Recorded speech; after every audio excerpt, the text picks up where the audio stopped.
Madhya Pradesh cabinet की बैठक माननीय मुख्यमंत्री शिवराज सिंह जी चौहान की अध्यक्षता में आज वल्लभ भवन में संपन्न हुई, जिसमें अनेक महत्वपूर्ण निर्णय हुए। आज मुख्यमंत्री द्वारा प्रधानमंत्री जी का एवं समस्त कैबिनेट के द्वारा माननीय प्रधानमंत्री का आभार व्यक्त किया गया।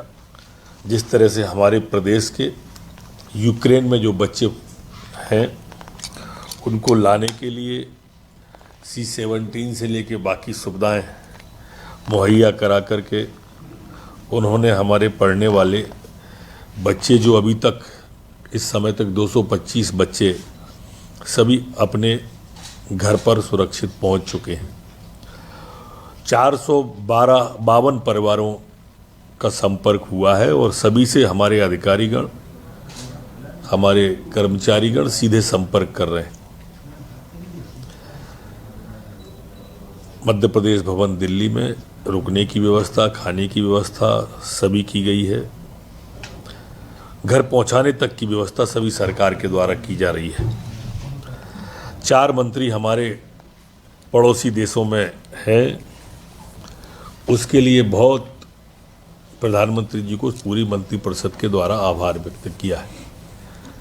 आज मंत्रिपरिषद द्वारा उज्जैन में जो गिनीज बुक में वर्ल्ड रिकॉर्ड हमारा आया है, उसके लिए भी माननीय मुख्यमंत्री जी का आभार। जो दीपोत्सव शिवरात्रि के दिन उज्जैन में हुआ, मंत्रिपरिषद के द्वारा दिया गया।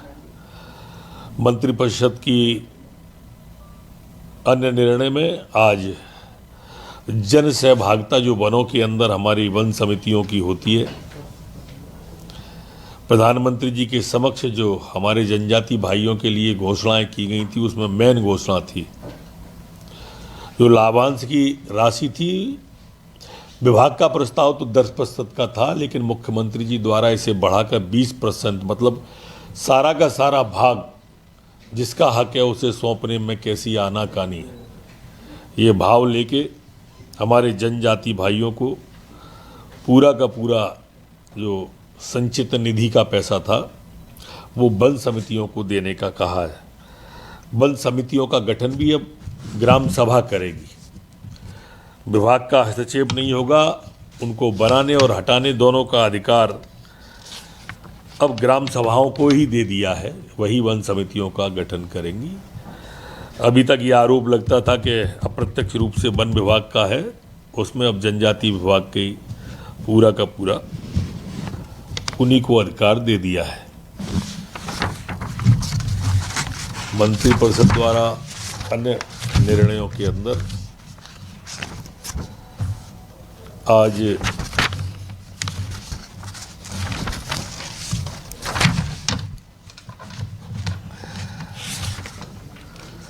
पिछड़ा वर्ग कन्या बालक निर्मित इंदौर, जबलपुर, आगरमालवा, शाजापुर और दमोह के छात्रों के लिए छात्रावासों के लिए 50% निर्मित करने की आज अनुमति कैबिनेट के द्वारा प्रदान की गई है।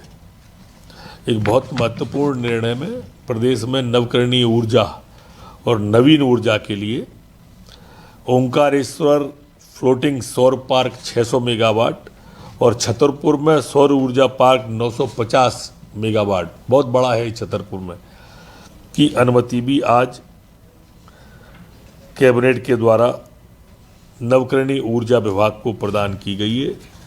ये अपने आप में बहुत बड़ा प्रोजेक्ट है। माननीय प्रधानमंत्री जो आज ग्लासगो में आयोजित COP26 सम्मेलन में जो निर्णय हुआ था, आज मध्य प्रदेश ने पहल करके छतरपुर और ओंकारेश्वर में 950 और 600 मेगावाट की स्वीकृति प्रदान की है। आज अस्थायी पदों के लिए 5 वर्ष के लिए भोपाल गैस त्रासदी की निरंतरता 1363 अस्थायी पदों की भी सहमति प्रदान की है। राजधानी परियोजना प्रशासन का विघटन कर अब PWD विभाग में इसका संविलीन करने का भी कैबिनेट के द्वारा तय किया है। एक अन्य निर्णय में मध्य प्रदेश दूरसंचार सेवा प्रदाता, इंटरनेट प्रदाता, ये जो टावर लगते थे गाँव में, आज भी हमने देखा है कि अब ज़्यादातर शिक्षा भी और अन्य ऑनलाइन कक्षाएं प्रारंभ हो गई हैं। प्रवेश परीक्षाएं ये सब नेट पे आ गई हैं। तो टावर लगाने में दिक्कत आती थी, तो ये अब भूमि का वो टुकड़ा हमारे विज्ञान प्रौद्योगिकी विभाग पे आएगा और वो सीधा देगा। तो ये दिक्कत एक मध्य प्रदेश के अंदर बड़ी जो टावर लगने में ग्रामीण क्षेत्रों में आ रही थी, अब वो समाप्त हो जाएगी। आज जो हमारा लोक परिसंपत्ति विभाग है, उसमें परिवहन विभाग ग्वालियर की जो डिपो की ज़मीन थी, उसे 65,11,11,111 मात्र में 100% रजिस्ट्री का राशि जमा करने के बाद में कामतानाज कंस्ट्रक्शन को देने का तय किया है।